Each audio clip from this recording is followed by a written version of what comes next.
Hey, what's up guys? It's John here, back again with another video. And in this video, I'm going to show you guys exactly how I made $10,000 in 2 days on my 50K Ftmo account, right? So it's been a crazy 2 days, everything that's going on with Ukraine and Russia, high inflation, you know, all these things that's going on in the world, and it's creating a lot of volatility in the markets, and a lot of setups are starting to happen. So I'm going to actually show you guys the actual setup that I took to make this $10,000, and I'm just going to go over some of the stats that I have here. So I'm going to go ahead and refresh so you guys can know that this is a real account. It's no fluff. And as you can see, there's only 1, 2, 3, 4, 5 days on here, right? All these other days, the other 2 days, they were just small losses, but these 2 days right here, the 28th and then March 1st, right? So this particular day where I made $6,000, it was I got into trades. I got into my gold trades on Friday, knowing that I was going to have to hold over the weekend, knowing that there was going to be a potential gap in the market, just because of everything that's going on. I was like, I can't miss this trade. So you know I was like, it's going to be a big risk holding this over the weekend, knowing it could really gap against me and violate the, open up like over $2,500 against me, because that's my max daily. So there was a lot of risk that I took getting in this trade. I did go pretty hard, leverage wise. I think I was risking about, as you can see, it was 16 trades. So the lot size was like, well, right here, the lot size was like, yeah, 2.8 lots, right? On 7 trades. So I was in pretty heavy. Um, so when the market opened up on Sunday, it gapped up, and I was up like $6,000, which you see here, and I immediately took profit because I knew that there was a good chance that the gap was going to fill again, right? That gap was going to be filled, and I was going to get another entry to get into the market, which I did. Now, on this particular day, I got in the market, and I was up $6,000 this day on March 1st. When I got back in the market, I got back into the buy for gold. I was up $6,000, and what happened was, I ended up taking partial profits, and gold ended up going even higher, which I knew it would, but I said, I'm gonna take some risk off the table. At the time, I was up like 11,000 total, um, and I was like, I'll just give myself an even $10,000 and play with like the extra. So I took enough profits to uh, give me 10K realized gains, and then I left 2 gold trades running, 0.15 gold trades running, and on March 2nd, I was up about $1,500, and then I started adding more positions and into another trade and into gold also, and then gold did like a very sharp spike down against me, and then that's when I just ended up just closing out with that $68 loss, which I was up $1,500 floating, and then I ended up losing $68, and I was just like, okay, um, 10K is good, especially for a 50K account. I'm good. Um, my split date is, I made it on the 11th, so you get to choose. And I actually made my split date on March 11th, and my profit split is going to be $8,000, obviously, because I'm getting 80%. I made 10,000, so that makes sense, right? And this just shows you, if you were getting 90%, you would get 9,000. Okay, so yeah, I'm gonna get $8,000 come my profit split date on March 11th, and yeah, so let me just jump into the actual setup that I took. All right. So this is the area of which basically this is when I got in. Like, this is the gap. See this gap? I got in. I had perfect entries down here. Like, my entries were like, well, wasn't totally perfect, but my entries were like probably like right here, right? So when this came down and then the market closed, because I was kind of like tripping out because like the market started coming down and it closed like that, and I kind of didn't like that close.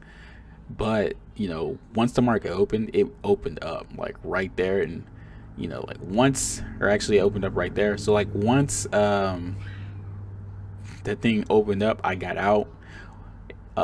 Once I got out, it came back down, and then I entered back in, right?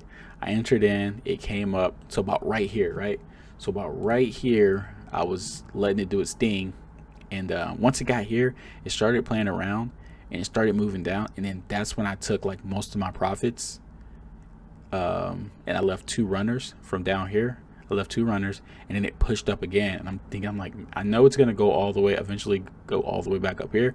But you know, I added, you know, I ended up just taking, I had 2 trades down here, and then I took most of my profits here, and I was kind of like bummed out because I was like, man, if I would have held at least to like up here all my positions, I would have had like 12, 13, probably $14,000 worth of float.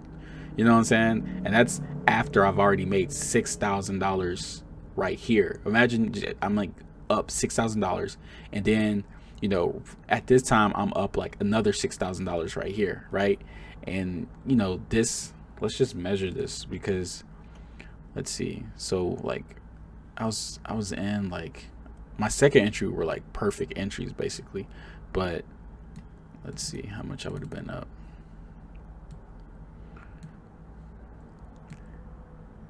So like I would have, yeah, like that's almost another $6,000 I would have been up basically. Like I probably would have been up like, that's like another $5,000, right? So 6, 7, 8, 9, 10, 11. So I would have been up around $11,000 to $12,000 floating, and that would have been not even including the 6,000 that I was already up. You know, so we're talking like 12, 13, 14, 15, 16, 17, $18,000 in 2 days I could have been up. But like I said, I'm fine with the 10,000. But I'm gonna show you guys part of the reason why I got in this trade, and let's jump right into it. So what I like to use is an indicator that I created myself. I paid somebody to code it for me, but I came up with the idea. I mean, market structure is market structure, but the way the letters are plotting and all that stuff, I came up with a mathematical formula, and it also pulls data from about 5 different brokers to calculate structure. If you want to learn about it, I do have you can go to my course. Link's gonna be in the description. It is free. My course is free, right? So basically what I like to look for is what I call L1s. Okay, L1s and H1s, right? So L1s and H1s I like to look at as like extended levels, just extreme levels, whatever you want to call it. You can call them overextended levels, you can call them extreme levels, but I do look at like L1s and H1s as like sharp moves where the market, it only can go so far once it makes this, right? And so basically what I did was, I'm like, okay, so we have an L1 here, right? And if I just hover over it, that's an L1, right?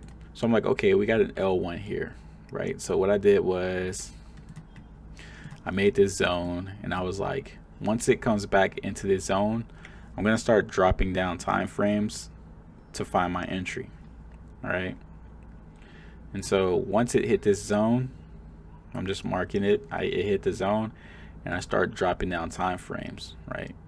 And so what I look for when I start dropping down time frames is I want to look for structure, right? I want to look for structure between here and the actual low, but also between here as well, just depending on what this structure looks like. And I go over all this in my course. I'm not going to be able to go over it in this video because I'm just trying to keep it short, but I just want to just show you the setup that I actually took to make this trade.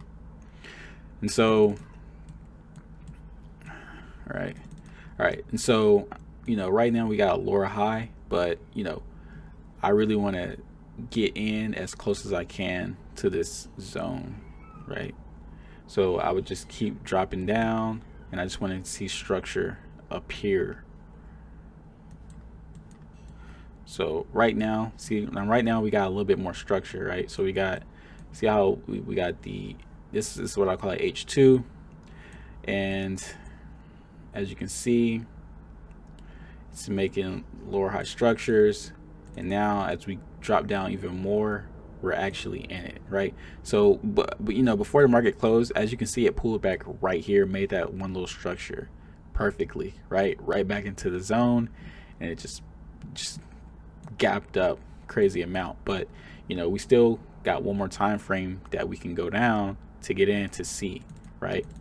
And so we would still be looking around this area because this is where it started to go in, right? This is the actual low of this structure. And so I would just continue to go down to find the best entry. And so on this particular setup, I had to go all the way down to the 1 minute to find my entry. So as you can see, it's still making lower highs, lower highs, lower highs, lower highs. No structure is being broken. And to be able to know when a structure is being broken, I have it set to yellow. So any structure, any letters that you see that's yellow, that means that that structure was broken. That's a broken structure.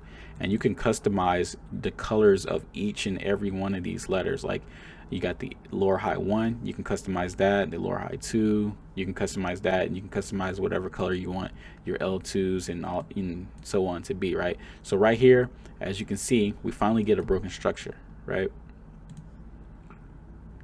Boom, we get that broken structure. Okay, so after that broken structure, I like to wait for 2 candle confirmation.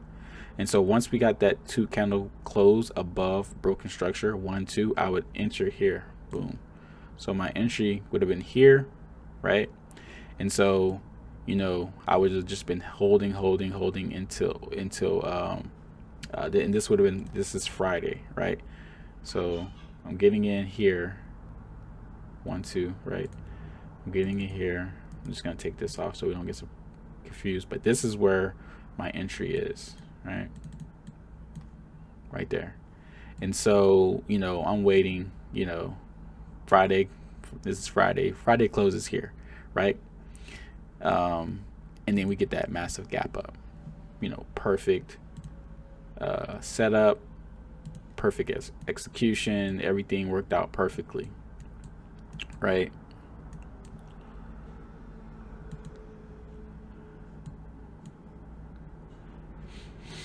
And as I zoom out, this is what it looks like, right? So my entry would have been here, see that? And as you can see, I got out here. I literally was like watching this like a hawk when like counting down the minutes and the seconds before the market opened, because I knew anything could happen. Like it could have been a quick, it gapped up and then it could have just like tanked. So I just didn't want to stay in it. And as you can see, like on this 4-hour candle, it just came all the way down. So it would have been a waste to stay in, and not take that profit, in which I took profit time it opened, and then it came back down, and then all I did was I was like, once this thing fills the gap, like once it touches the wick, I said to myself, I was like, once it touches the wick of this candle, I'm going heavy, right? And so like that's what happened. It came back down. Like I missed this one, but then it came back down and I just went heavy. I went heavy again, and then it just pressed up perfectly, and then that's when I got out, took most of my profits here. It made like another 6,000, and then let a little bit float, and then you know um, lost a little on this like push below. And this candle right here is where like when it went crazy, and you know pretty much took me out. And I lost that $68 in the float, the $1,500 float I was in. And so that's when I was like, okay, I'm fine with the 10K I made. I mean, I can't beat that 10K in 2 days. I'm gonna get my refund back. I'm gonna buy another challenge with it, and I'm gonna get 8K.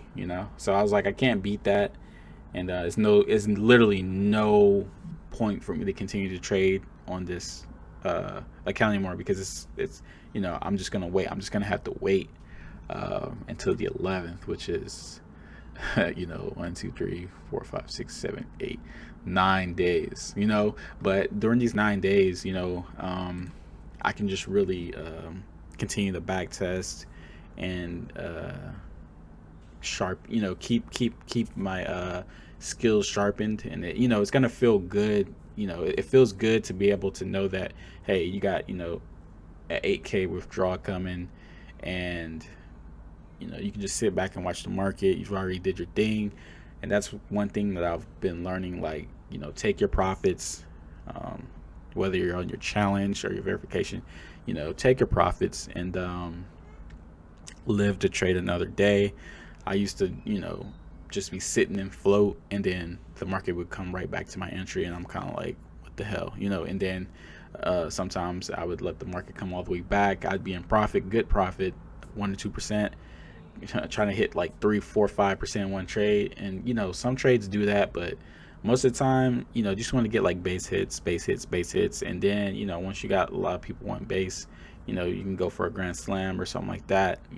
Once you got like, you're already up 2 or 3%, then you can do that. But if you're just starting off, you pretty much want to get like base hits. You just want to get some profit under your belt to take the pressure off. But yeah, guys, I mean, that's pretty much it for this video. I just wanted to show you guys the actual setup that I took to take this trade, and that's basically what I'm going to be doing. I'm just going to be vlogging my journey with FTMO, and it's going to be this type of style of video. If you guys like it, like, comment, share. Make sure you hit the likes and notifications. Make sure you subscribe, because I'm, if you like this type of video, just let me know. Give me some feedback, people, because regardless, I'm just gonna be doing this for myself, so I can go back on videos and see like what type of setups I took, and how like what was my psychology during the trade. I just want to stay up to date of what type of setups I'm taking and what's working. So I just want to I'll share my journey with you guys, and yeah. And if you want this indicator, I do sell it. Shameless plug, because I mean it is helping me. If you already got your strategy and just need help seeing market structure, this indicator will help you. If you also need help like with a strategy and how I trade, that is on my website for free. All the links will be in the description on the bottom of this video. And yeah, that's pretty much it, guys. I don't want to keep rambling and keep you guys here, but yeah, until the next video, I'll let you guys trade safe. Peace.